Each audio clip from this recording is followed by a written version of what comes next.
चलिए बच्चों स्टार्ट करते हैं। लास्ट क्लास में अपना नॉर्मेलिटी चल रहा था और नॉर्मेलिटी तो काफी कुछ मैंने कंप्लीट कर दिया था। ठीक है,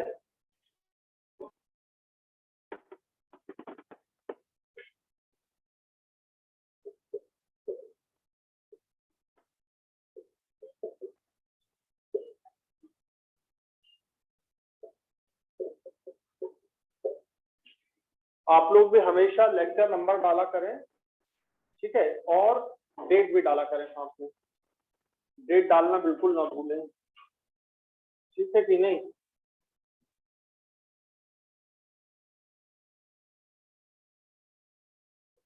डेट बहुत ज्यादा जरूरी रहती है, मतलब आपको लाइफ में सबसे ज्यादा काम आने वाली है डेट, बहुत ज्यादा जरूरी रहती है। इसको तो आप मतलब हमेशा जब भी मतलब डायरी में भी अपन लोग नोट करते हैं, डेट इम्पोर्टेंट है।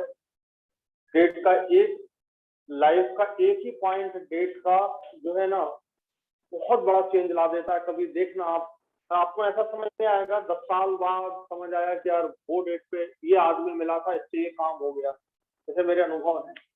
चलिए तो आ जाता है। तो कहाँ तक अपना हो चुका था, मेरे को एक बार कॉपी जरूर दिखाएं। नॉर्मेलिटी परसेंट को कन्वर्ट किया था अपन ने, है ना।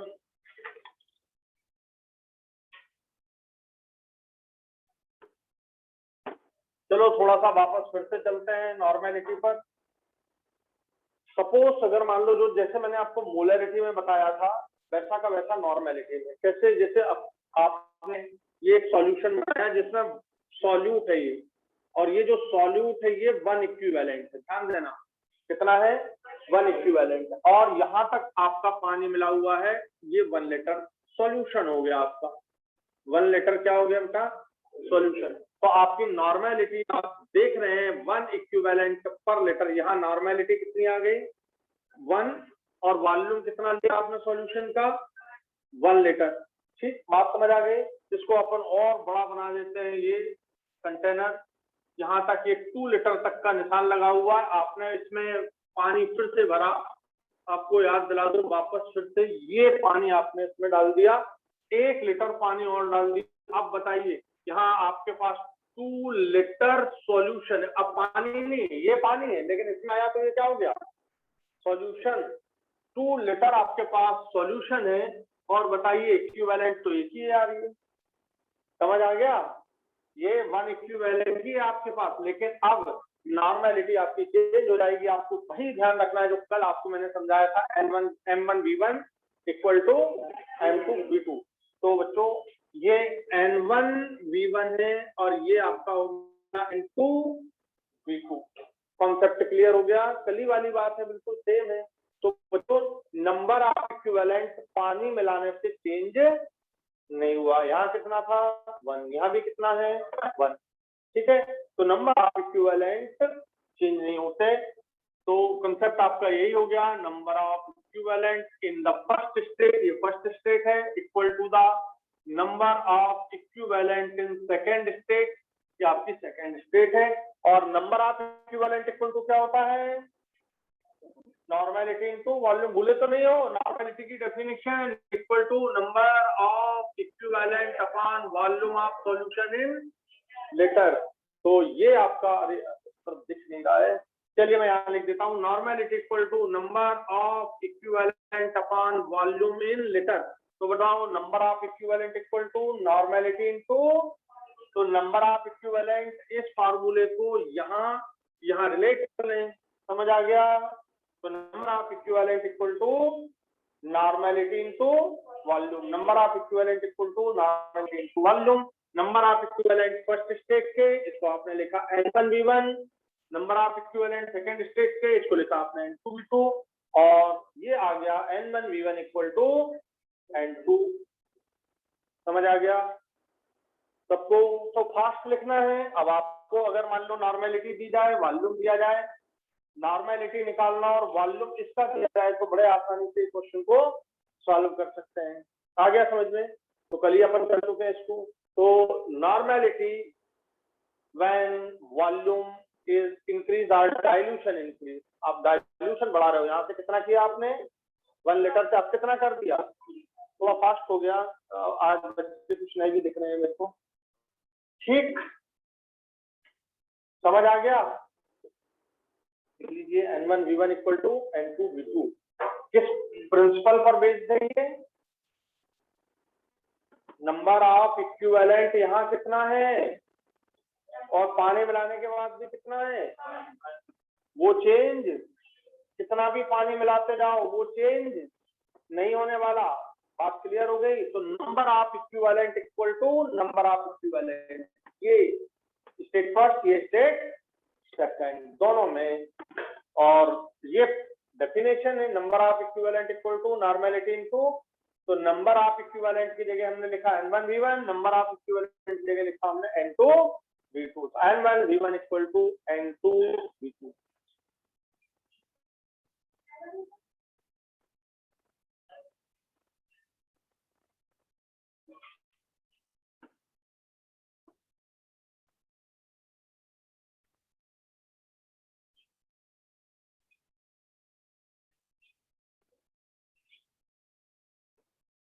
हो गया कॉन्सेप्ट क्लियर सबको?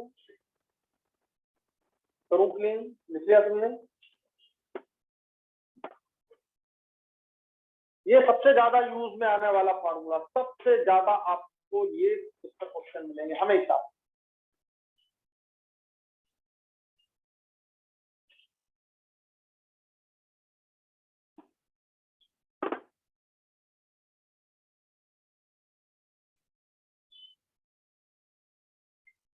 तो बहुत सिंपल है, पर हमेशा यही आता है, हमेशा यही आता है। अच्छा आप बताओ, अगर हम वन इक्विवेलेंट कोई सब्सटेंस हो और उसमें पानी मिलाते जाएं, तो पानी मिलाने के बाद इक्विवेलेंट कितने रहेंगे? 1। अगर 10 लिए तो 10, अगर 20 लिए तो 20, जो भी। तो कभी ऐसा क्वेश्चन आ जाए तो नंबर ऑफ इक्विवेलेंट पानी मिलाने के बाद चेंज नहीं होता है, ठीक है, नहीं रहता है। ऐसा सोचो क्लास में 20 स्टूडेंट हैं, अब दीवार तोड़ दूं इधर की और इधर की, कमरा बड़ा हो गया लेकिन स्टूडेंट तो कितने ही हैं? 20, बस ऐसा। तो अब इसमें जैसे मान लीजिए आपको दिया जाए 0.150 ml ऑफ NaOH, ये NaOH ले लिया आपने, इज मिक्स्ड विथ, आपने ले लिया 50 ml ऑफ वाटर, और इसकी जगह आप इस मिक्स्ड की जगह आप सीधा लिख सकते हैं कि इसका वॉल्यूम कितना कर दिया? 100 ml, ठीक है, समझ आ गया? तो दोनों बातें, कभी कभी पानी मिलाने की बात करते हैं और कभी कभी फाइनल वॉल्यूम दे देते हैं, कल भी आपको समझाया था मैंने। तो 0.1N 50 ml of NaOH is mixed with 50 ml of water. 50 ml of water is mixed with 0.1N 50 ml NaOH, चाहे इसको इसमें मिलाओ चाहे उसको इसमें मिलाओ, बात तो एक ही। फाइनल सॉल्यूशन क्या रहा? Calculate the normality of final solution या रिजल्टेंट सॉल्यूशन। कितना आसान, तो बस आपके एकदम माइंड में क्लियर है कि भाई नंबर ऑफ इक्विवेलेंट तो पानी मिलाने से चेंज होते नहीं है, वॉल्यूम बढ़ाने से चेंज नहीं होते, डाइल्यूशन से चेंज नहीं होते, ठीक है। तो आप ये लगा दीजिए N1V1 इक्वल टू N2V2। तो यहाँ पर नॉर्मेलिटी आपकी 0.1N है, वॉल्यूम 50 ml है, नॉर्मेलिटी निकालना है, वॉल्यूम अब 50 पहले से था, 50 पानी और मिलाया तो अब वॉल्यूम कितना हो गया? बोलो V2 100 ml। तो अब आप आराम से N2 को समझ सकते हैं, मतलब इट्स नॉट टफ, बहुत आसान है, बट अपने को तो सब पढ़ना है।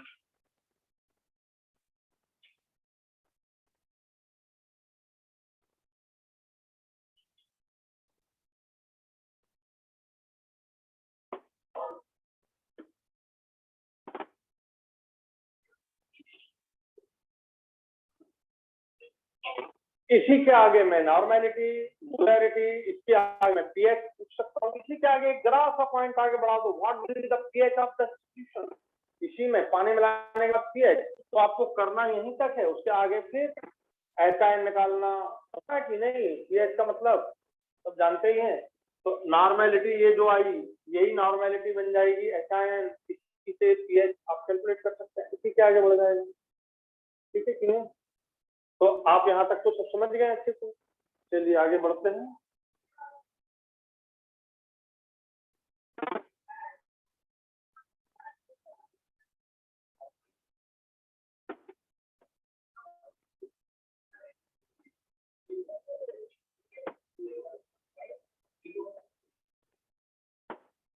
लिख लिया बेटा?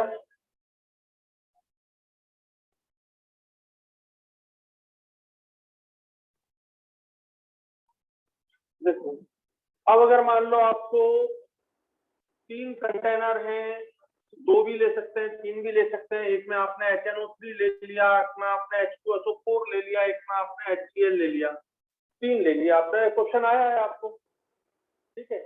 सपोज आपको बोल दिया जाए ये इसका N/10 100 ml ले लिया, इसका इसका चलिए अपन इसका 1N ले लेते हैं और 100 ml ले लेते हैं।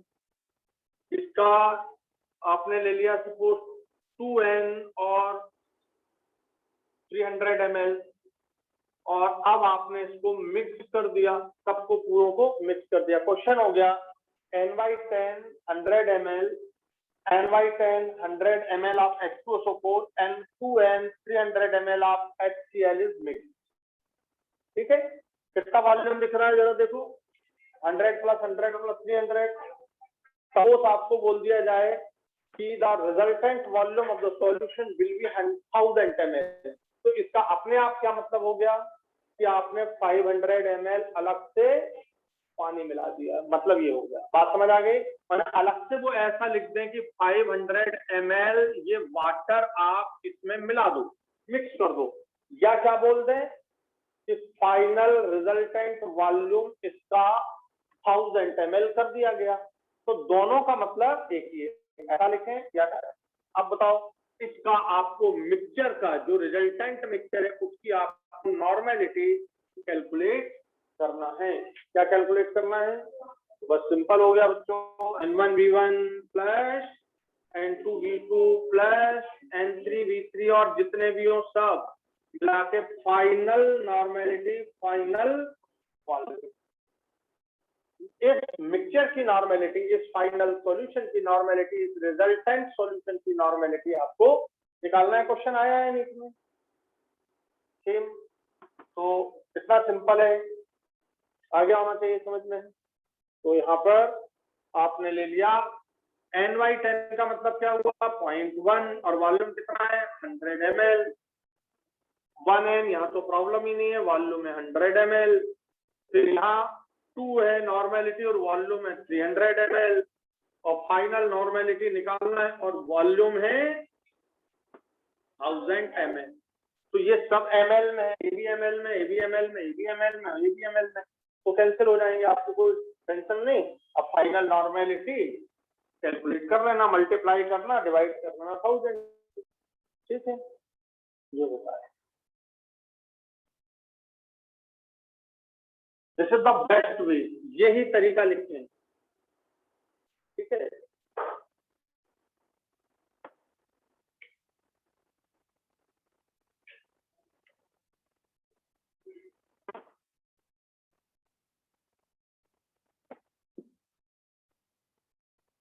अब प्रॉब्लम कहाँ आती है? बोले सर कॉन्सेप्ट पूरा समझ गए, ध्यान से सुनना, कॉन्सेप्ट पूरा समझ गए, लिखने की भी जरूरत नहीं है, ये याद भी रहेगा।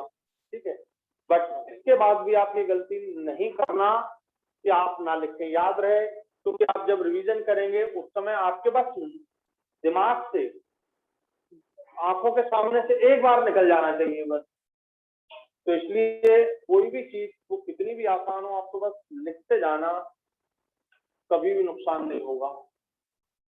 ठीक है, नोट्स का मतलब यही होता है कि आपको लास्ट टाइम का जब रिवीजन आपका करना होता है तो आपके सामने सब कुछ होना चाहिए। बस सिर्फ ये बताओ, ये पूरा पेज है, इस पेज को देखने में मुझे लगता है आधा मिनट से ज्यादा नहीं लगेगा।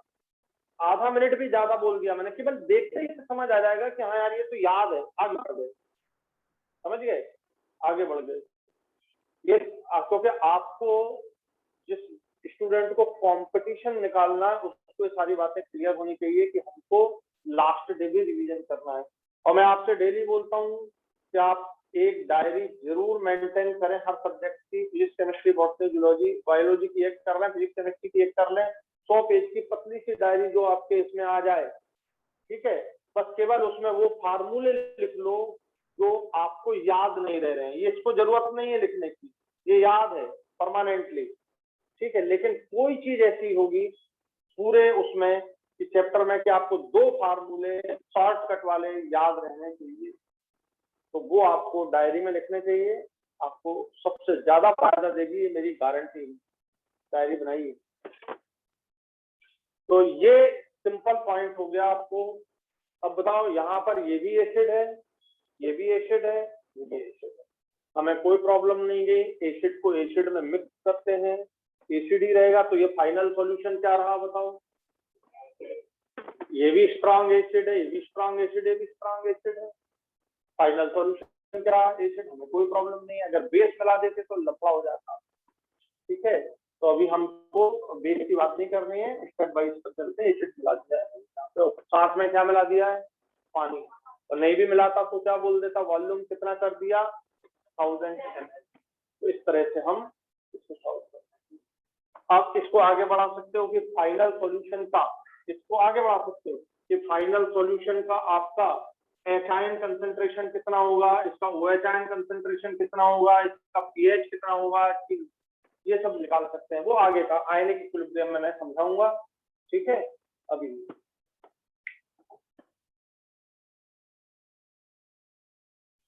अब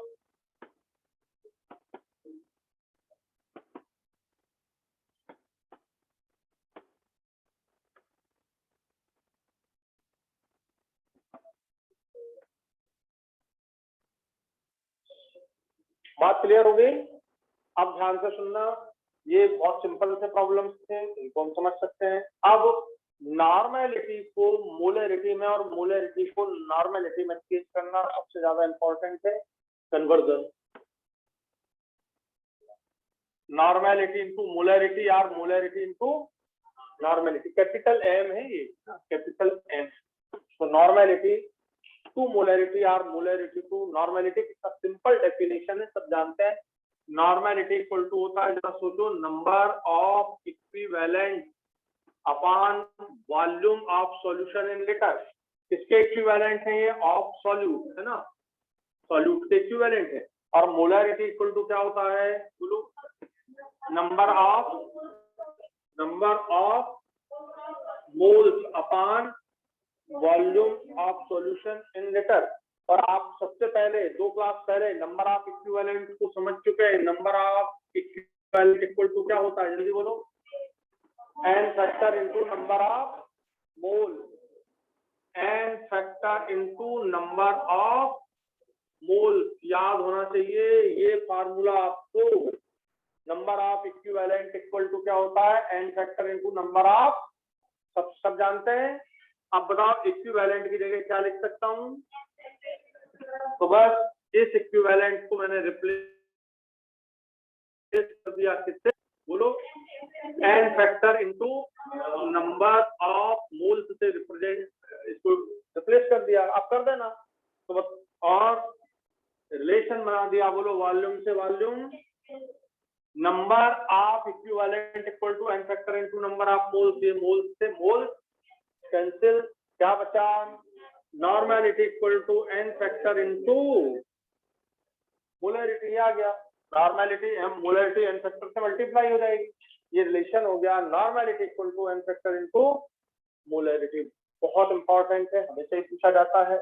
normality equal to n factor into molarity.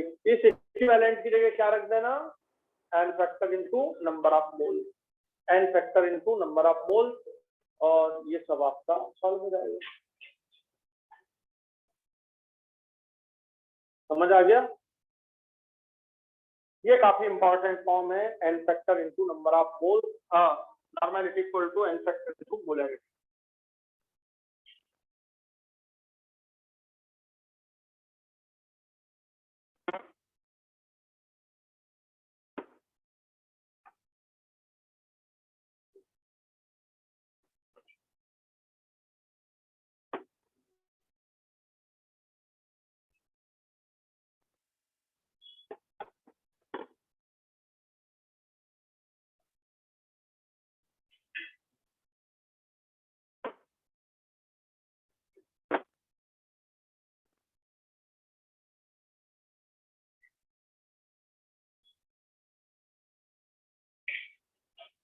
हो गया बेटा क्लियर सबको? अब यदि मान लीजिए आपको क्वेश्चन हटाना है इसको, अब नॉर्मेलिटी को मोलरिटी में बदलना हो, मोलरिटी को नॉर्मेलिटी में बदलना हो, तो आपके पास क्या है, ये रिलेशन है, normality equal to N factor into molarity. चलिए क्वेश्चन दिया जाए, calculate the normality of 3m H3PO3 solution. ये आपको नीट में पूछा गया बच्चों, ये 3m सेम यही, ठीक है। Calculate the normality of 3m H3PO3 solution. समझ आ गया? क्या फार्मूला लगाना है? नॉर्मेलिटी इक्वल टू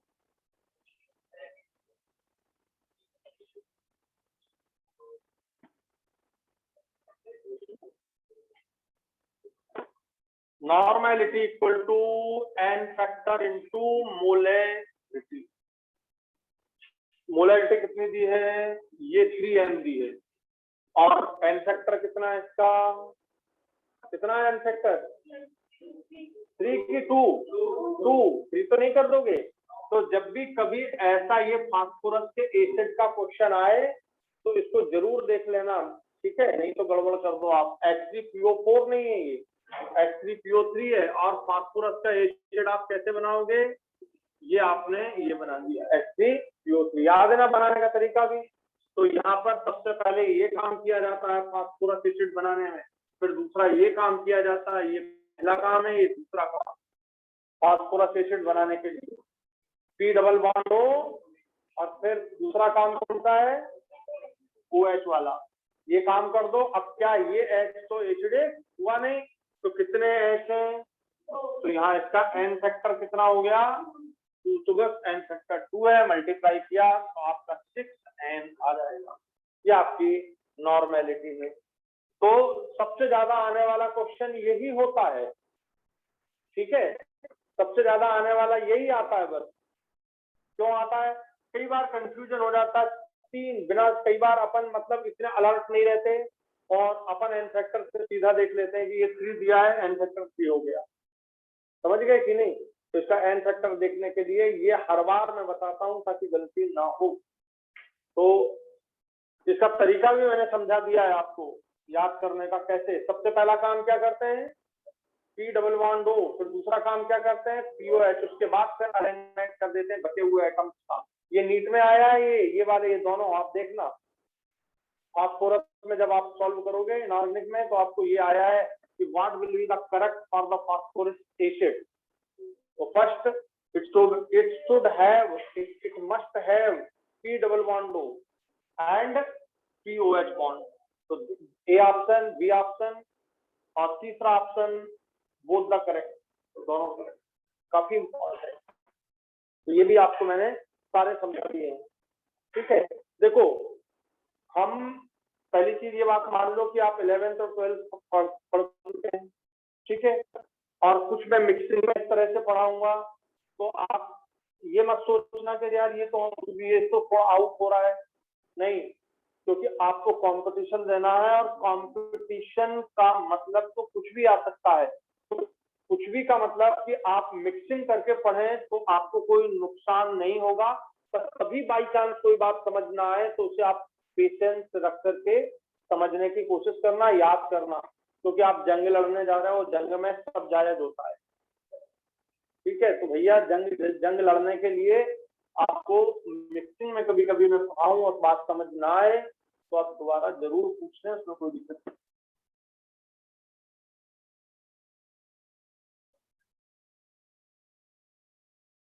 ये माइंड से सबको हटाना चाहिए कि सब कुछ ही समझ में आ जाए। बिल्कुल कोशिश करूंगा, लेकिन बाई चांस कोई बात ना आए तो आप अलग से पूछ सकते हैं, उसमें कोई दिक्कत नहीं है, ठीक है। चलिए आगे बढ़ते हैं। नॉर्मेलिटी का, तो normality equal to N factor into molarity. जैसे आप बोले सर ये हर जगह काम आएगा आपको, जैसे आप इलेक्ट्रोकेमिस्ट्री में एल्यूमिनियम सल्फेट की मोलर कंडक्टिविटी दी जाए और नॉर्मल इक्विवेलेंट कंडक्टिविटी निकालनी हो, तो आपको फिर वही एन फैक्टर काम आएगा। तो इसलिए मतलब तैयारी पूरी इसी तरह से होनी चाहिए जिस तरह से मैं आपको गाइड कर रहा हूँ, ठीक है। सपोज आपको क्वेश्चन दे दिया जाए, calculate the normality of 9m aluminium sulphate solution. चलिए ये बताइए इसका आंसर क्या होना चाहिए आपको। यहाँ पर सेम क्वेश्चन है बट यहाँ पर फॉर्मूला भी सेम ही लग रहा है, normality equal to N factor into molarity. क्या है इसका एन फैक्टर, जल्दी बताओ। Al2SO4 थ्राइस का एन फैक्टर क्या होना चाहिए, है? अरे 2।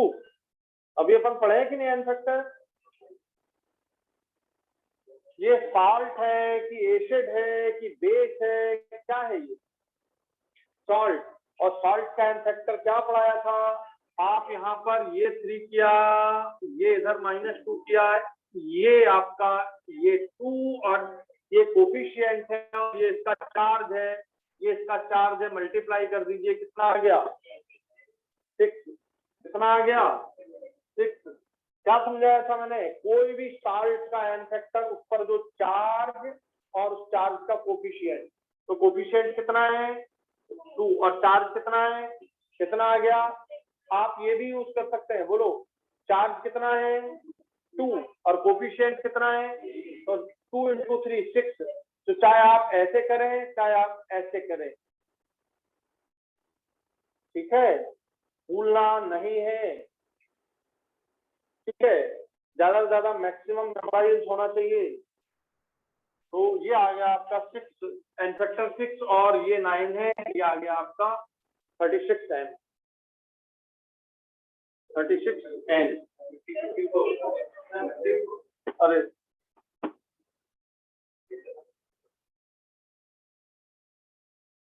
समझ आ गया, क्योंकि 9 दिया हुआ है, तो 9 × 6 54 एन, ठीक। तो इस तरह से इसको समझना होगा। एन फैक्टर बहुत इंपॉर्टेंट है, मैंने सबके समझा दिए, सबके समझा दिए।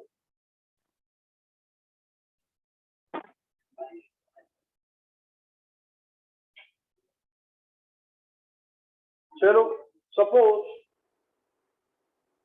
70 gram of ammonia gas, question है 17 gram of ammonia gas is passed in 1 litre of, या पास्ड बोल दिया, चलिए कोई दिक्कत नहीं, 1 लीटर ऑफ सॉल्यूशन, आप समझ ही गए। Calculate the normality of this solution.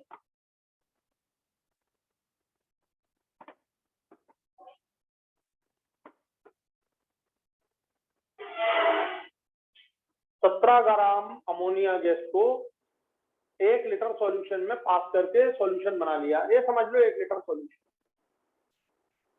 ठीक है। अब आपको इसकी नॉर्मेलिटी कैलकुलेट करना,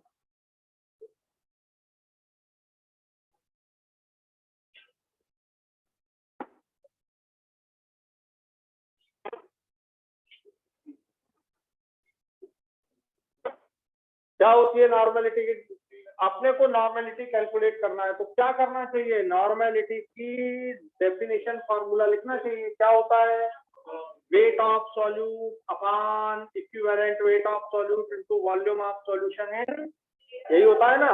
ये हो गया नंबर ऑफ इक्विवेलेंट। अब बताओ आपको मास कितना दिया है 17 ग्राम, वॉल्यूम कितना है 1 लीटर। भाई अगर मान लीजिए मैं 500 ml 100 ml हो तो कोई प्रॉब्लम ही नहीं थी निकालने में।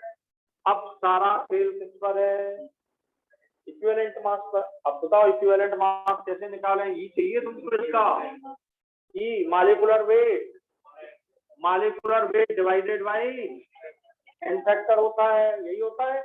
और इसका मालिकुलर वेट कितना है अमोनिया का 17, नाइट्रोजन कितना होता है 14 और हाइड्रोजन कितना है 1, हाइड्रोजन कितने 3, तो कितना हो गया 17। अब एन फैक्टर बताओ कितना इक्विवेलेंट मास निकालने के लिए एन फैक्टर चाहिए ना, जल्दी बोलो कैसे सोचे इसको। इधर देखो सब लोग बहुत ध्यान से, ये क्वेश्चन नीट में नहीं आया है लेकिन आपका बहुत इंपॉर्टेंट है, ठीक है। कितना सिंपल, आयनिक के लिए बहुत इंपॉर्टेंट। आयनिक इक्विलिब्रियम में जब जाओगे तो आपको पीएच अगर निकालने के लिए क्वेश्चन पूछा जाए तो करना तो यही पड़ेगा। यहाँ तक तो आपको चलना ही है। तो इक्विवेलेंट मास निकालना है इसका, ये सब तुम्हारे सामने। बस इक्विवेलेंट मास निकालने के लिए एन फैक्टर चाहिए। ये देखो पानी में पास किया, ये वाटर में अगर आप पास करोगे तो क्या बनेगा बताओ जल्दी। NH4, समझ आ गया क्या बन गया? NH4OH। ये देखो एक H आयन इधर आ गया, NH4OH बन गया, समझ आ गया।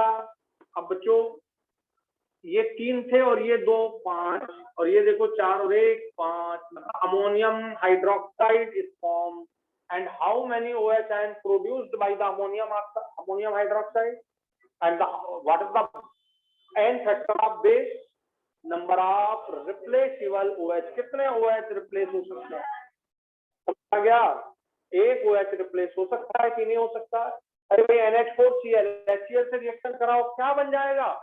NH4Cl, मतलब OH रिप्लेस होके यहाँ पर क्या आ गया? एक Cl। कितने OH रिप्लेस हुए? सबसे इंपॉर्टेंट क्वेश्चन है। मैं 2, एक कार्बन डाइऑक्साइड को जब पास करते हैं वहां और एक NH3 को पास करते हैं, इनके एन फैक्टर बहुत अच्छे से मालूम होना चाहिए। ये एन फैक्टर आ गया आपका 1, एक ही एन फैक्टर है, ठीक। एक तरह से, इस तरह से समझ सकते हैं एन फैक्टर को। NH3 को पानी में आप पास करोगे क्या बनेगा? NH4OH। बच्चों NH4OH में, NaOH में एक ही OH है जो रिप्लेस हो सकता है। बेस की डेफिनेशन है जो OH आयन देता है। बेस की डेफिनेशन क्या होती है बच्चों? जो OH आयन देता है। और OH आयन कितने दे सकता है बताओ? 1। कितना सिंपल है अमोनिया का एन फैक्टर निकालना, अब दिक्कत तो नहीं। समझ आ गया कैसे निकालते हैं अमोनिया का एन फैक्टर? एक तरीका ये। दूसरा और देख लो बच्चों, अमोनिया के नाइट्रोजन पर कितने लोन पेयर होते हैं बोलो? एक। कितने लोन पेयर है? चलो अभी केमिकल बॉन्डिंग नहीं पढ़ा है लेकिन फिर ये तो बहुत सिंपल, एक लोन पेयर है।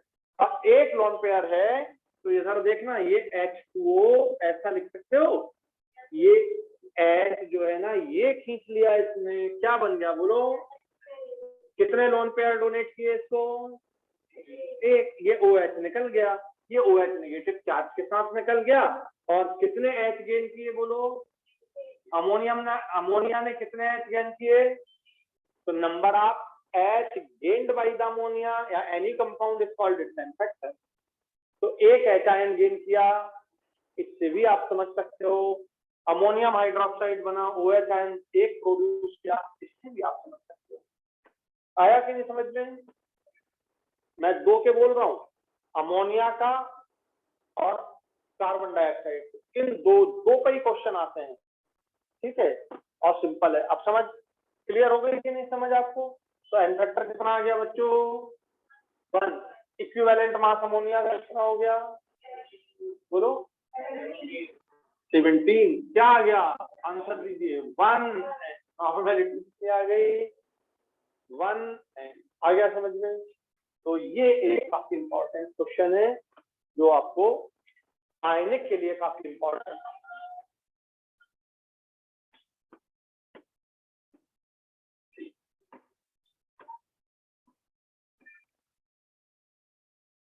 हुआ क्लियर कि नहीं सबको?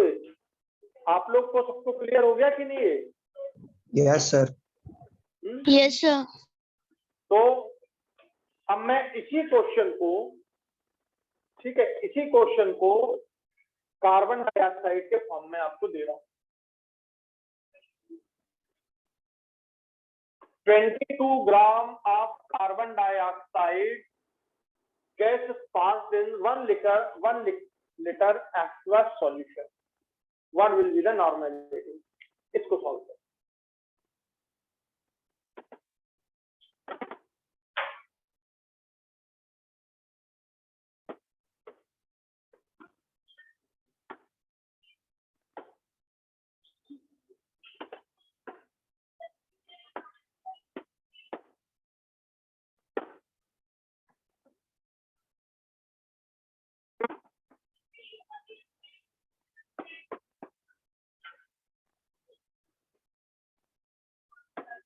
बताना है हमको, मास दिया है, ये सीधा लिख दिया मैंने 22 ग्राम। अब मुझे ये चाहिए वॉल्यूम, मैं यार 500 ml 250 ml कुछ भी दे देता, 1 लीटर दे दिया, आपको थोड़ा नेचर बदल देना चाहिए, चाहो आप 250 ml कर दो, ये देखो और मजा आएगा, बस 250 ml। ठीक है, 250 ml का मतलब कितना हो गया, 0.25 लीटर, ये लीटर में हो गया 0.25 लीटर। ठीक है, तो एक्चुअली क्या ये ऐसा ही करते हैं, 250 ml दे दिया, 100 ml दे दिया, अब वो बड़े बड़े लगने लगते हैं क्वेश्चन, कैलकुलेशन में गुस्सा आने लगती है। ठीक है, तो सब लोग से मेरा निवेदन ये है कि आप जैसे क्वेश्चन ये आपको समझ आ गया, तो आप कम से कम दिन में ऐसी हैबिट डालें कि कम से कम दिन में 3 ऐसे क्वेश्चन सॉल्व करें जिनकी कैलकुलेशन बड़ी हो, जिनमें गुस्सा आ तो जाएगा, पर 0.25 इंटू 0.85 गुस्सा है, 0.25 इंटू 0.85 भैया आता है, सब कर लेंगे, लेकिन आपका वहां आंसर गलत होना है ना, तो इसलिए थोड़ा 1-2 क्वेश्चन की हैबिट डाल लिया करो कि यार ऐसे क्वेश्चन अगर आए तो अपन क्वेश्चन को सॉल्व करके देखें, नेचर बनना चाहिए क्वेश्चन को सॉल्व करके। ठीक है, नहीं तो आपने सोचा कि यार ये लिख के हाँ आगे आप करने की जरूरत थी, ये नेचर होता है टीचर का। ठीक है, ये नेचर होता है टीचर का कि यार अब ये लिख दिया मैंने, अब तुम कर लेना, अब तुम कर लेना मैंने, तुम्हें करना है। ठीक है, 2 अलग अलग नेचर है, एक टीचर का एक स्टूडेंट। अब बताओ, अगर तुम कार्बन डाइऑक्साइड गैस को पानी में पास करोगे, ठीक है, तो क्या बनने वाला है बताओ, समझ आ गया कौन सा एसिड बन गया है? देखो, कार्बोनिक एसिड, जैसे रोज पीते हैं थम्स अप, लिम्का, इसमें क्या पीते हैं, यही तो पीते हैं, H2CO2, तो ये बन गया कार्बोनिक एसिड। ठीक है, और कार्बोनिक एसिड का एन फैक्टर कितना हो जाएगा बोलो, 2। ठीक, तो CO2 का एन फैक्टर भी 2 ही है, ध्यान देना, CO2 का एन फैक्टर भी वही 2 हुआ, क्योंकि CO2 ने 2 OH आयन गेन किए, 2 OH आयन गेन किए। ठीक है, तो वो इसका एन फैक्टर भी वही होगा, तो जो एन फैक्टर CO2 का है वही एन फैक्टर किसका होगा, H2CO, एन फैक्टर 2 हो गया। पर H2CO3 का जब आप ध्यान से सुनना, जब H2CO3 का एन फैक्टर निकालो तो 2 है, CO2 का भी 2 है, पर इक्विवेलेंट मास दोनों का अलग अलग होगा। मेरी बात समझ आ रही है? तो इसका इक्विवेलेंट मास निकालने के लिए आपको H का, कार्बन, ऑक्सीजन के 3 की जरूरत पड़ेगी, और इसका इक्विवेलेंट मास निकालने के लिए आपको केवल कार्बन डाइऑक्साइड का मॉलिक्यूलर वेट चाहिए। कार्बन डाइऑक्साइड का मॉलिक्यूलर वेट होता है 44/2, ये आपका आ गया इक्विवेलेंट मास 20, ये आ गया इक्विवेलेंट मास 22, और अब आपका ये आ गई नॉर्मेलिटी 4 है। ठीक है, समझ आ गया, ये नॉर्मेलिटी आ गई आपकी 4 है, आया कि नहीं समझ में? तो ये 44 होता है मॉलिक्यूलर वेट, एन फैक्टर है 2। अब बोले सर इसका भी उतना ही नहीं, इसका जब आप इक्विवेलेंट मास निकालोगे तो फिर कार्बन 12, ऑक्सीजन 16 इंटू 3 और हाइड्रोजन 2, सबको ऐड करके फिर एन फैक्टर 2 से डिवाइड करना। एन फैक्टर दोनों का सेम है। ठीक है, एन फैक्टर का मतलब नंबर, आप ध्यान देना, इधर इधर देखो, एसिड हो कितने एच आयन लूज किए, वो ये एच आयन लूज कर दिए 2, 3, 4, कितने। एन फैक्टर पे कितने OH आयन लूज किए, वो एन फैक्टर बेस कितने H आयन गेन किए, ये देखो, ये बेस है, ये बेस है, ये बेस है, ये एक OH आयन, एक H आयन गेन करता है, तो H आयन गेन करने वाला भी बेस होता है और OH आयन लूज करने वाला भी बेस होता है। तो एन फैक्टर दोनों ही केस में H आयन गेन करे तो आप देख लो कितना है, OH आयन लूज करे तो आप देख लो, तो यहाँ पर तो अमोनिया ने कितने H आयन गेन किए थे, 1, लेकिन NH4OH बना तो कितने OH आयन लूज किए, बोलो 1, OH आयन भी 1 ही लूज किया, तो एन फैक्टर 1, और अमोनिया ने 1 H आयन गेन किया, तो number of H ion gained, number of H ion gained is called n factor, और number of H ion released is called n factor for acid. ये सब के लिए हो जाएगा। तो ये सब बातें पहले समझा ही चुका हूँ, तो ध्यान दीजिए, अब कोई प्रॉब्लम नहीं। तो 2 क्वेश्चन H2CO3 और NH3 के लिए किस तरह के आपको बनने चाहिए।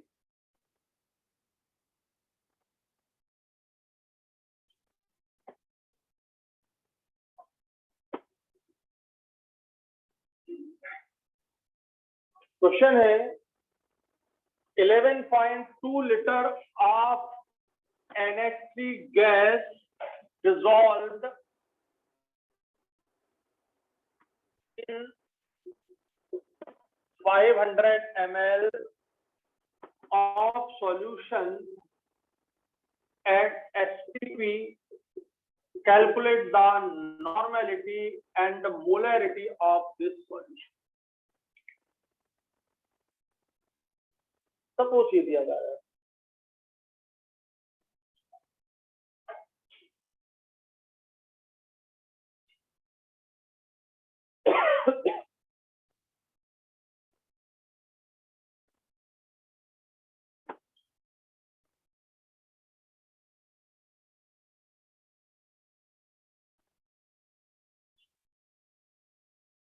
बेटा आप लोग को समझ में आ रहा है ना पूरा, किसी को कोई दिक्कत तो नहीं है इसमें? No sir.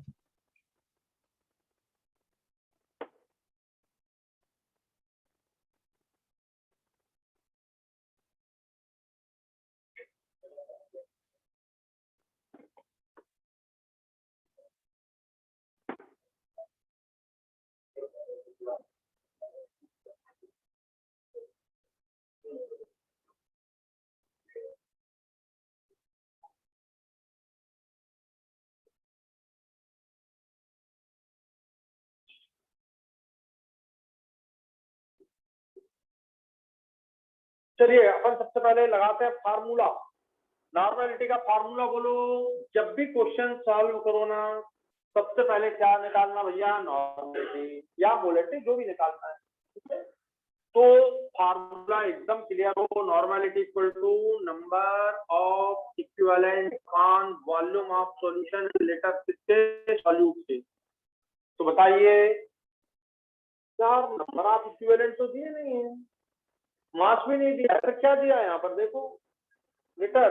तो क्या तुम्हें मालूम है number of moles equal to क्या होता है, वॉल्यूम एट एसटीपी अपॉन 22.4। ये कर चुके हो आप, कर चुके हो कि नहीं?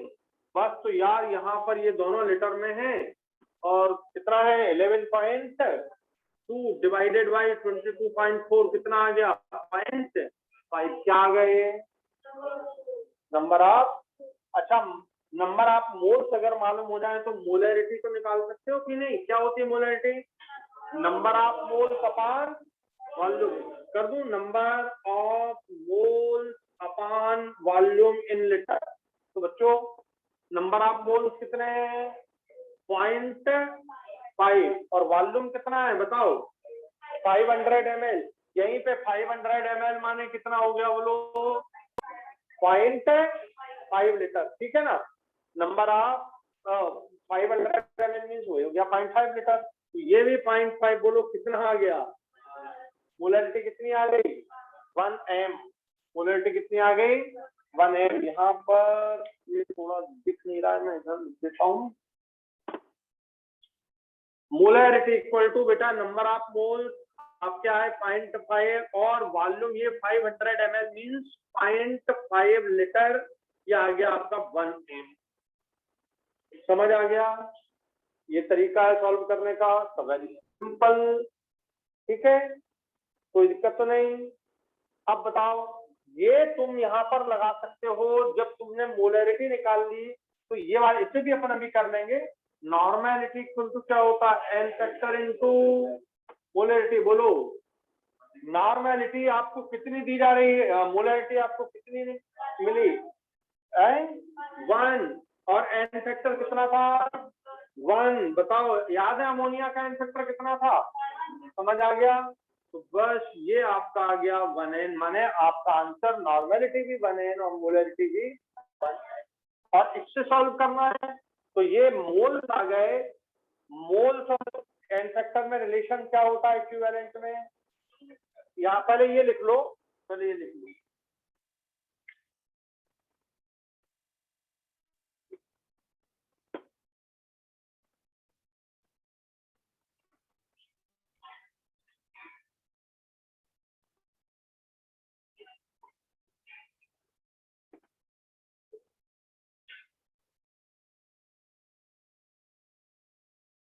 हुआ कि नहीं क्लियर सबको? तो इस तरह से हम इससे मोल्स भी आ गए, मोलरिटी भी आ गई, एन फैक्टर नॉर्मेलिटी का रिलेशन आप जानते ही हो ये है, ये नॉर्मेलिटी भी आ गई और आपका प्रॉब्लम सॉल्व हो गया। अगर इससे करना चाहें तो इससे भी अपन कर लेते।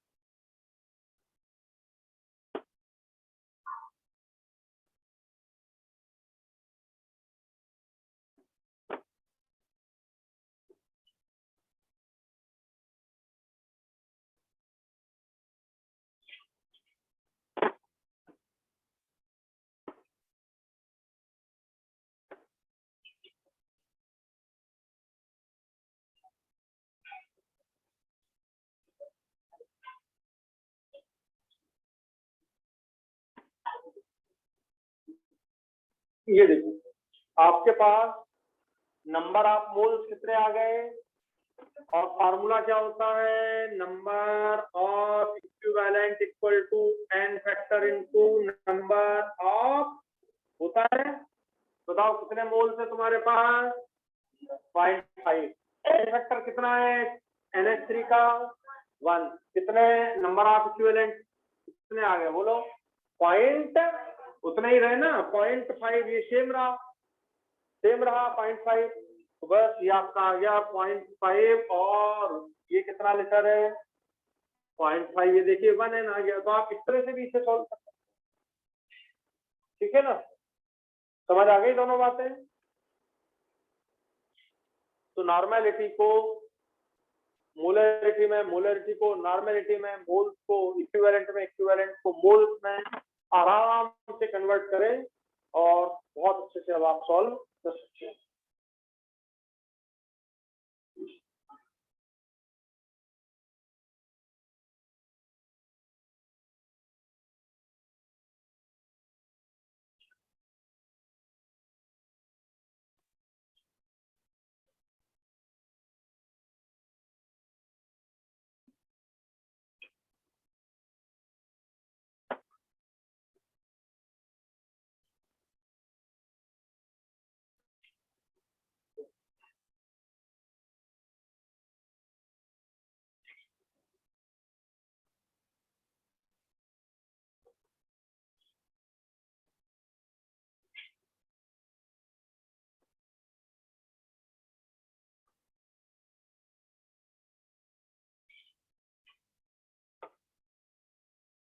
हो गया क्लियर सबको?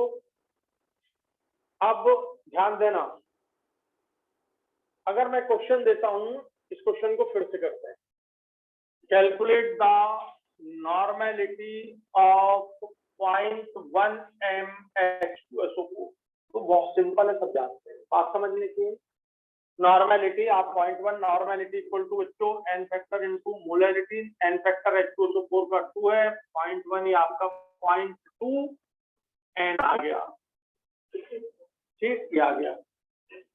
अब ध्यान से सुनना, अब मैं क्वेश्चन आपको दे रहा हूं 0.05 m 100 ml of H2SO4 and 0.1 m 100 ml of HCl ले लेते, HCl mixed and make volume 1 liter। अब सीधा लिख दिया मैंने, ठीक है। Mixed and make the volume of the solution 1 liter। Calculate the normality and the molarity। आप सोचना अच्छे, आप सॉल्यूशन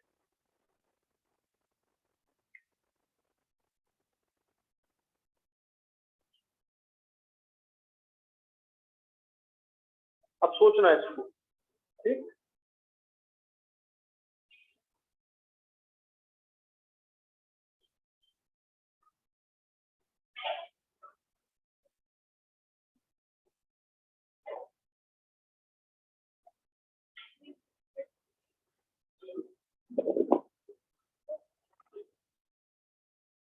नॉर्मेलिटी भी पूछी है और मोलरिटी भी पूछी है।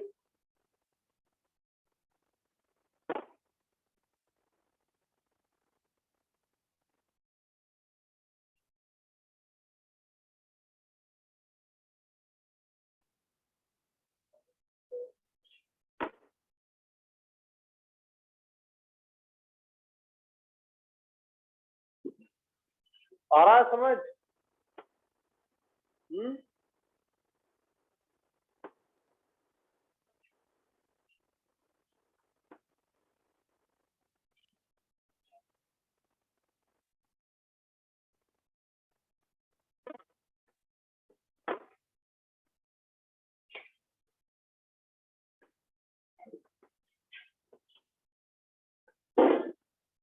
तो इस क्वेश्चन को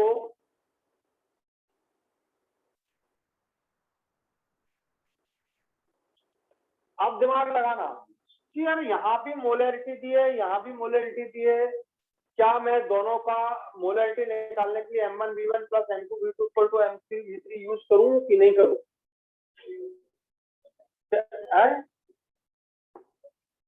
बोले सर एक ले लिया आपने M1V1 प्लस M2V2 और एक ले लिया आपने H2SO4 M1V1, ये H2SO4 के लिए लिख दिया, ये HCl के लिए लिख दिया और ये final normal molarity final volume, ठीक है। आ रहा समझ? अरे यही करते हैं ना। बोले सर M1V1 प्लस M2V2 इसकी मोलरिटी दी है कितनी? 0.5, वॉल्यूम कितना दिया? 100, इसकी मोलरिटी कितनी दी है? 0.1 m और वॉल्यूम दिया है 100 और ये फाइनल और ये कितना हो गया बोलो टोटल? ये 1 लीटर कर दिया, माने 1000 ml का कैंसिल हो जाए, इसलिए बच्चों ये गलत है, ये कॉन्सेप्ट गलत हो गया, यही तो समझाना है मुझे। ये थोड़ी लगा सकते हैं, क्यों नहीं लगा सकते? बोले कली यहाँ पर एन फैक्टर कितना है? H2SO4 कितने टाइम दे रहा है? 2 और यहाँ पर क्या है? 1, तो एन फैक्टर अलग अलग है दोनों के, ठीक है। तो मोलरिटी इस फार्मूले से कैलकुलेट नहीं होगी, इसकी मोलरिटी निकाल ही नहीं सकते। अगर ये अलग है, ये अलग है, इसका H2SO4 2 H दे रहा है, ये कितने दे रहा है? 1 दे रहा है, ये मामला ही अलग है, ये सेम नहीं है। हाँ यहाँ भी H2SO4 होता और ये भी H2SO4 होता, तो फिर मैं M1V1 प्लस M2V2 लगा के इससे सॉल्व कर सकता था कल, इसीलिए समझाया था मैंने। अब आपको कल मैंने बोला था ना कि आप इस क्वेश्चन की मोलरिटी अगर थोड़ा सा चेंज कर दूंगा तो क्या गड़बड़ आएगा आप समझें। यहाँ पर ये मोलरिटी नहीं निकाल पाएंगे हम इसकी, हम क्या निकालेंगे इसकी केवल? तो ये होगा ही नहीं, ये क्वेश्चन ही नहीं है, ठीक है।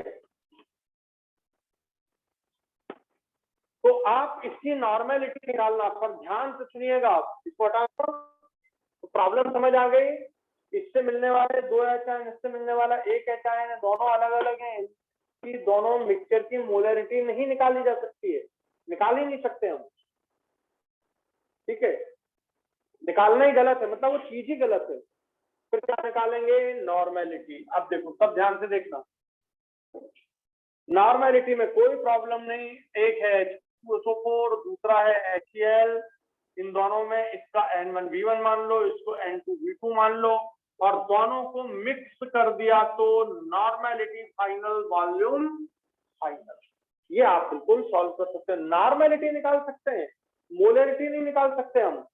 मोलरिटी HCl दिया जाता, सब अलग अलग मोलरिटी वाले, अलग अलग वॉल्यूम वाले, सबको मिक्स करके फाइनल मोलरिटी निकाल सकते थे, उसकी नॉर्मेलिटी भी निकाल सकते थे, पर ये इसकी नहीं निकाल पाए, ठीक है। ध्यान देना, N1V1 प्लस N2V2, N1V1 बोले सर यहाँ तो M दिया है, तो बच्चों भूलना नहीं, मोलरिटी नॉर्मेलिटी का रिलेशन बोलो, समझ गए। अच्छा यहाँ पर क्या दिया है, ये H2SO4 के लिए कैलकुलेट करने की बात कर रहा हूं मैं, कितना दिया एन फैक्टर होता है और मोलरिटी कितनी दी है 0.05, कितना आ गया 0.1 N, ये आपका हो गया 0.1 N, और वॉल्यूम कितना है 100 ml plus.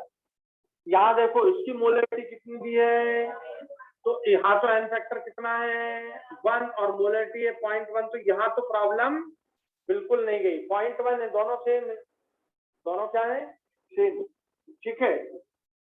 Normality equal to N factor molarity, बच्चों नॉर्मेलिटी निकालना है, ये आपको 0.1 दिया है और एन फैक्टर HCl है, क्या है यहाँ देखो HCl का एन फैक्टर कितना होता है 1, तो ये आपका क्या रहा बोलो 0.1, तो यहाँ भी आपका हो गया ये 0.1 इंटू वॉल्यूम कितना है, इसका भी 100 ml ले लिया आपने, और अलग से 800 ml अलग से पानी मिला के वॉल्यूम कितना कर दिया 800, ये लिखा नहीं है, ये लिखा नहीं है कि 800 पानी मिलाया, बार बार बोलता हूं मैं, तो आप अंडरस्टूड है कि इसमें 800 ml पानी मिला के वॉल्यूम कितना कर दिया, और फाइनल वॉल्यूम कितना हो गया 1000 ml, यहाँ आपने ml में लिया, यहाँ आपने ml में लिया, तो यहाँ भी आपको ml में लेना भूलना नहीं है, ये फाइनल नॉर्मेलिटी आप कैलकुलेट कर लेना, इसमें तो कोई प्रॉब्लम नहीं है, ठीक है, ये आ जाएगा,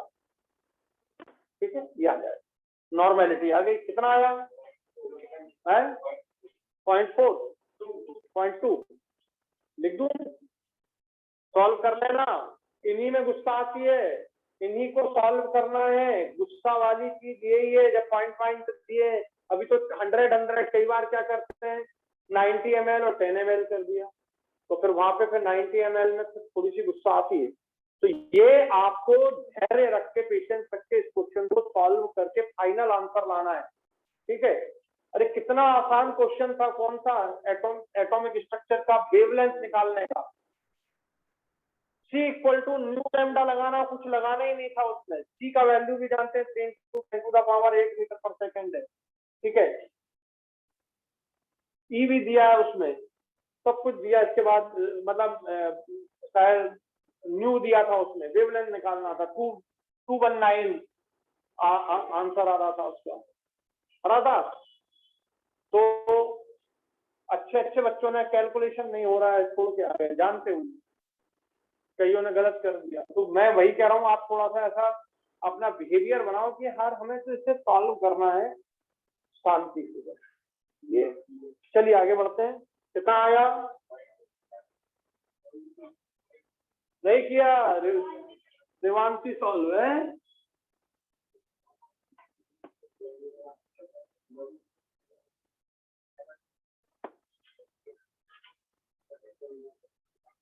तो आंसर कितना आ रहा है 2.2, चलिए जो भी है आप निकाल, तो अब कितना आ रहा है 0.2 N, अब मुझे ये लिख दिया मैंने, अब 0.2 है, चलो अब मैं अगली बात समझाता हूँ, ध्यान देना, बोले सर नॉर्मेलिटी आ गई, नॉर्मेलिटी इक्वल टू होता है एन फैक्टर इनटू मोलरिटी, बोले सर ये 0.02 है, एन फैक्टर रख दे तो क्या निकल आएगी, रखो एन फैक्टर,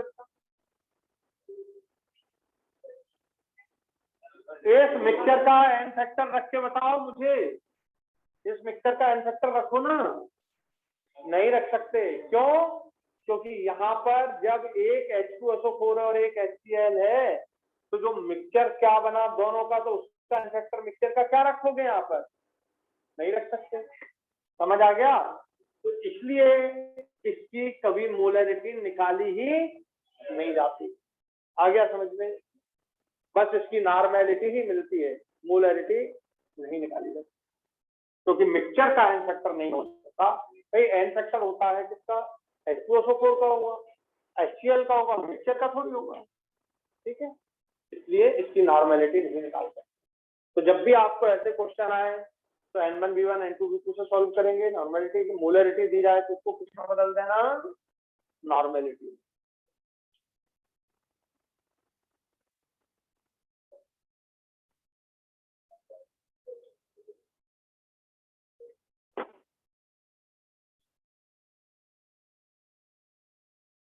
तो ये क्वेश्चन क्लियर हो गया अब आपको कि क्यों इसकी अपन मोलरिटी मिक्सचर की नहीं निकाल सकते हैं? आप लोग को सब क्लियर हो गया आज? बोलो। Yes sir. चलिए बढ़ते हैं आगे। तो ये नॉर्मेलिटी और मोलरिटी से रिलेटेड कुछ बातें थी, काफी इंपॉर्टेंट थी। अब आगे बढ़ते हैं। मोलरिटी क्या?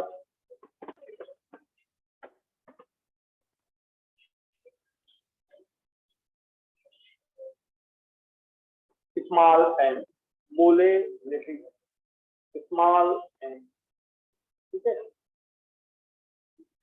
ध्यान देना, यहाँ पर जब हम मोलरिटी की बात करते हैं तो मोलरिटी का पहले फार्मूला लिखते हैं, फिर आप डेफिनेशन लिखिए। Molarity equal to number of moles of solute, number of moles of solute. अगर वॉल्यूम आप सॉल्यूशन ले लोगे तो वो बन जाएगी क्या, मोलरिटी। और यहाँ वॉल्यूम की जगह सीधा लेना है मास ऑफ सॉल्वेंट।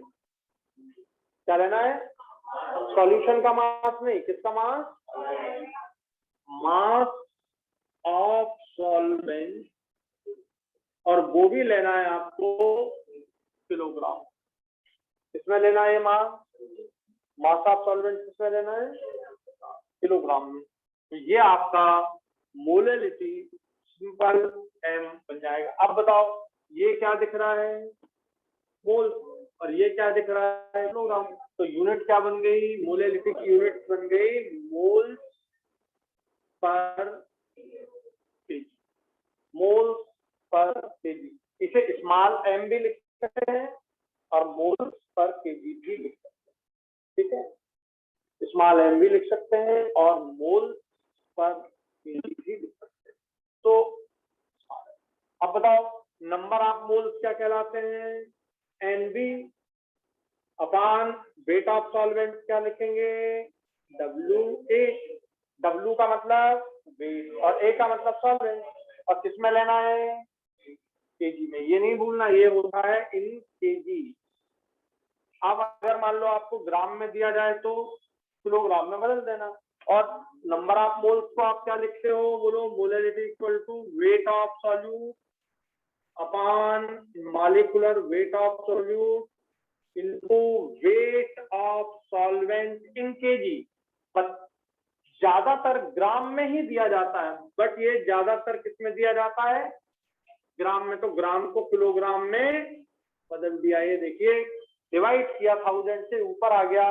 ये फार्मूला सबसे ज्यादा मोलरिटी का यूज में आता है,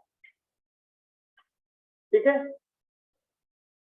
समझ आ गया। अगर किलोग्राम में दिया है तब तो कोई प्रॉब्लम ही नहीं है, सीधा इसकी जरूरत नहीं है। लेकिन किलोग्राम में नहीं दिया है और यदि ग्राम में दिया है तो ग्राम को कितना बदलना, तो किलोग्राम में बदलोगे तो 1000 नीचे आएगा, ग्राम को तो ऊपर आ जाएगा। तो 1000 बहुत इंपॉर्टेंट है, क्योंकि ज्यादातर ग्राम में, सारे क्वेश्चन ग्राम में ही होते हैं। बट यहाँ पर यूनिट को समझाने के लिए मैंने ये लिख दिया मोल पर केजी, मोल पर केजी। और भूलना नहीं है ये बात, ये है यहाँ पर ध्यान देना है, ये है मेन बात। क्या है यहाँ पर कि सॉल्यूशन, और वहां पर मोलरिटी में क्या था, वॉल्यूम ऑफ सॉल्वेंट नहीं था, क्या था वहां पे, volume of solution, volume of solution. और यहाँ पर क्या है, वेट ऑफ सॉल्यूशन नहीं है, क्या है, वेट ऑफ सॉल्वेंट। तो इतनी बातें आपको ध्यान में रखना, वेट ऑफ सॉल्वेंट।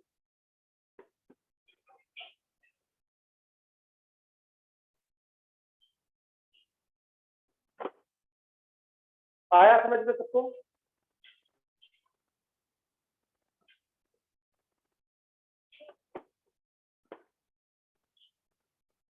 कर रहे क्लीन? चलिए देखिए अब आपको यदि नंबर ऑफ मोल्स दिए जाएं और सॉल्वेंट का मास 1 किलोग्राम दिया जाए, ये नंबर ऑफ मोल्स 1 मोल दे दिया और सॉल्वेंट का मास कितना दिया 1 किलोग्राम सॉल्वेंट, तो आपका क्या आ गया 1 मोल पर केजी। तो इसका मतलब अब हम यहाँ पर लिख सकते हैं definition, number of mole of solute present in 1 kilogram of solvent, यही होती है डेफिनेशन। ठीक है, number of moles of solute present in 1 kilogram of solvent. अब अगर मान लो 1 मोल है 1 किलोग्राम सॉल्वेंट में, तो क्या आएगा बेटा 1m। तो 1m का मतलब क्या हो गया, फिर से 1m का मतलब 1 स्मॉल m का मतलब 1 मोलल सॉल्यूशन, 1 मोलल का मतलब क्या हो गया 1 mole of solute present in 1 kilogram of solvent. अगर सॉल्वेंट आपका जनरली वाटर होता है तो वाटर भी लिखते हैं साथ में, कभी भूल जाए तो आपको ध्यान रहे कि कोई सॉल्वेंट नहीं दिया है तो वाटर सॉल्वेंट ही माना जाता है। ठीक है, कोई सॉल्वेंट अगर नहीं दिया है अलग से तो फिर सॉल्वेंट क्या होता है वाटर। ठीक है, बात समझ में आ गई। नहीं लिखते सॉल्यूशन तो मतलब कोई सॉल्वेंट तो वाटर ही मानते।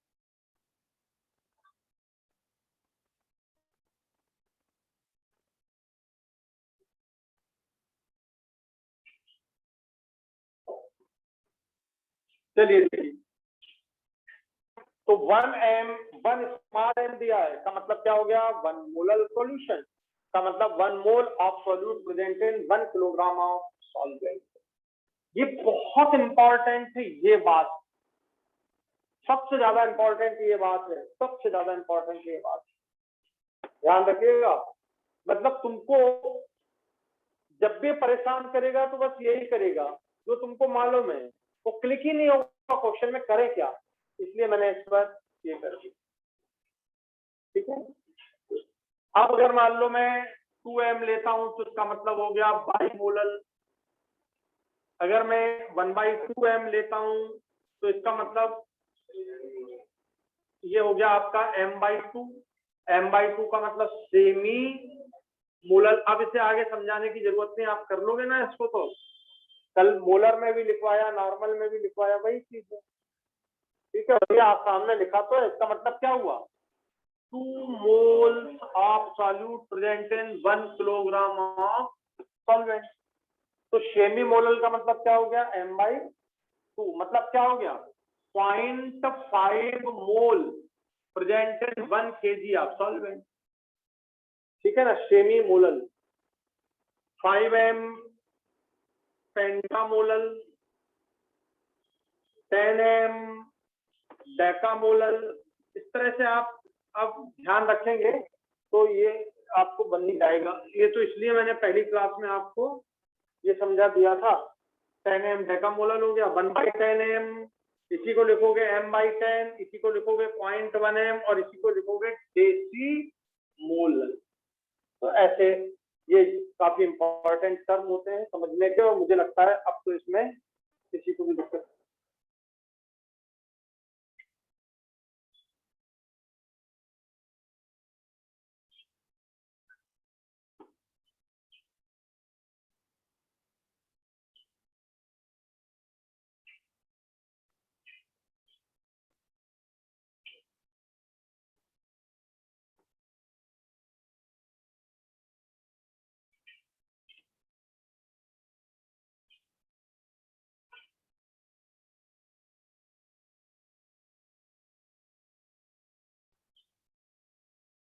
हो गया क्लियर ये?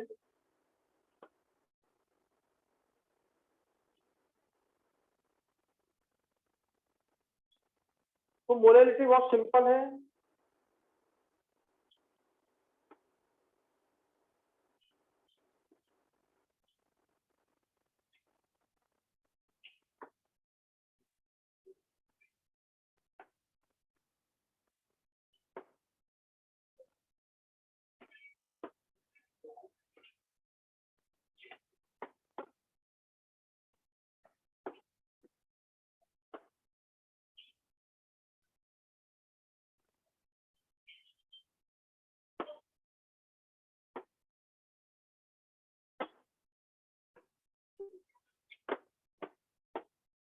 क्वेश्चन है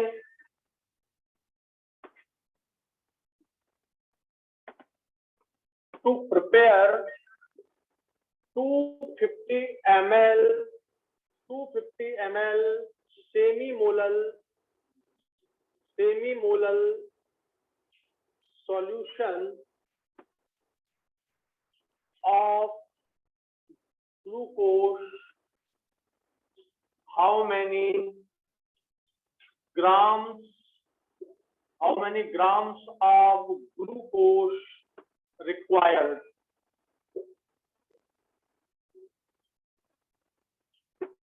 How many grams of glucose required?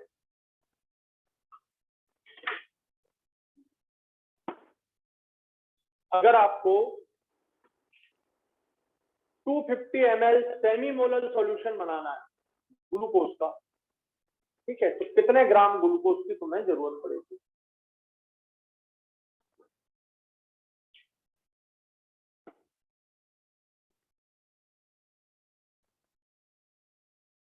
To prepare 250 ml of semi-molar solution of glucose, how many grams of glucose required?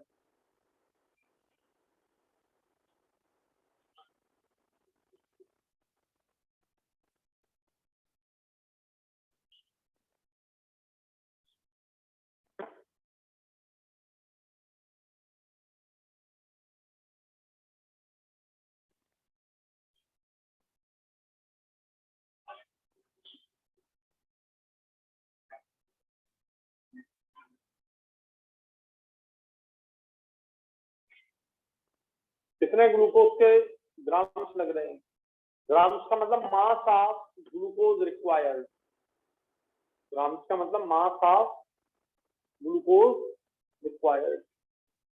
चलिए देखते हैं क्या होता है फार्मूला मोलेलिटी का।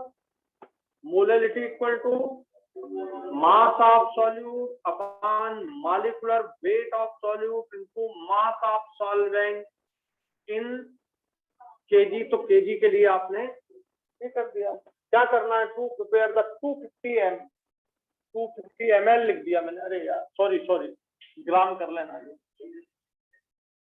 ठीक है। 250 ग्राम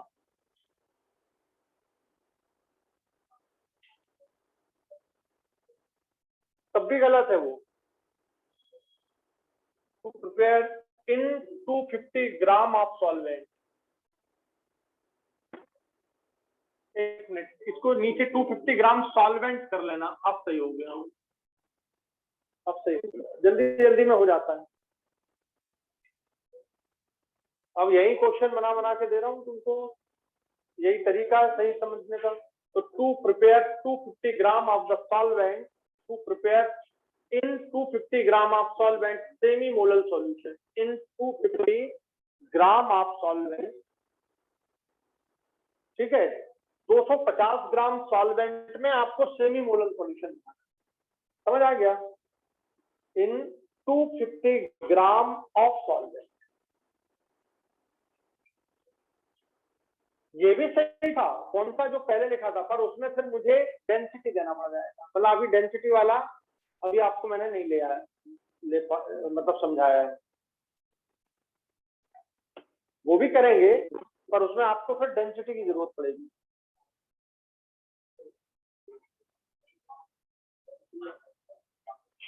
तो बताओ, आसान हो गया। मोलरिटी कितनी है? सेमी मोलर मीन्स बोलो 1/2। मास निकालना है तुमको, और मॉलिक्यूलर वेट किसका? ग्लूकोज का कितना होता है बोलो? 180। और वेट ऑफ सॉल्वेंट कितना दिया है बोलो? 250 ग्राम। और ग्राम में दिया, इसलिए इसको बदल दिया किसमें? बस निकाल लो, ठीक है कि नहीं? तो अगर मैं यहाँ पे 250 ml देता तो फिर वो पूरा क्या है? सॉल्यूशन। ध्यान देना, 250 ml होता सॉल्यूशन। देखो वो भी कर लेंगे। ये आपका 250 ml का था सॉल्यूशन हो जाता फिर 250 ml of semi molar solution. समझ गए ना? वो पहले मैंने दिया था फिर उसके लिए आपको 250 ml सॉल्यूशन में से क्या सॉल्यूट के मास को माइनस करते तब क्या आता, सॉल्वेंट का मास आता। ठीक है, तो वहां से फिर आपको डेंसिटी की जरूरत पड़ती है, फिर सॉल्यूशन की डेंसिटी देते, फिर सॉल्यूशन का मास निकालते, सॉल्यूशन के मास में से सॉल्वेंट का मास, सॉल्यूट का मास माइनस करते, तब सॉल्वेंट का मास आता। तो वो आपको मैं उसका प्रोसेस कल समझाऊंगा, ये वाला। ठीक है, तो ये भी करेक्ट है, इसमें कोई प्रॉब्लम नहीं कि ml वाले में, बस आपको डेंसिटी की जरूरत है। तो बताओ समझ आ गया? तो आपको एक एक बात समझना है कि यार ये दिया क्या है, ग्राम में है, ml में है, मास परसेंट है, मतलब मैंने आपको एक एक चीज ब्रेक करके बता दी। ठीक, बस आज के लिए इतना काफी है। कल इसके आगे सारे कन्वर्जन करेंगे, मोलैरिटी टू नॉर्मेलिटी, उल्टा सीधा। थोड़ा कल की क्लास ज्यादा इंपॉर्टेंट है क्योंकि उसमें कन्वर्जन ज्यादा आएंगी। ठीक है, चलिए रखते हैं। Thank you very much. जय हिंद, जय भारत। कैसे हैं सब लोग? सबको समझ आ गया आपको? Yes, sir. आप लोग को समझ आ गया सबको? Yes, sir. Yes, sir. किसी को कोई दिक्कत तो नहीं?